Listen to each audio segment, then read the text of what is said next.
పౌర్ణమి రోజులలో జ్యేష్ఠ పౌర్ణమికి అత్యంత విశిష్టత ఉంది.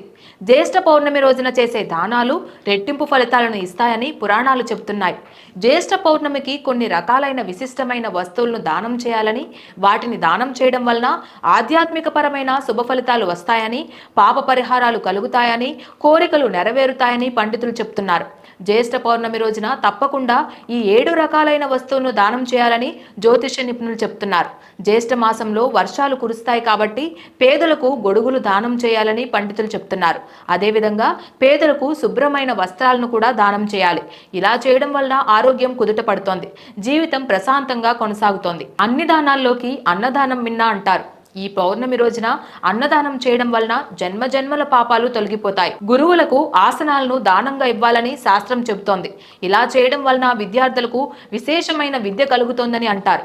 బంగారం లేదా వెండితో చేసిన నాణాలను గణపతి లేదా లక్ష్మీదేవికి అంకితం చేయాలి. ఇలా చేయడం వలన కూడా ధనం వృద్ధి చెందుతోంది. పంచపాత్రలను కూడా దానం ఇవ్వాలి. ఇలా పంచపాత్రలను దానం ఇవ్వడం ద్వారా ఆధ్యాత్మికంగా వృద్ధి లభిస్తోందని పండితులు చెప్తున్నారు. జపమాల, శాలిగ్రామం, తులసి మొక్కలను కూడా పౌర్ణమికి దానం ఇవ్వాలని పండితులు చెప్తున్నారు.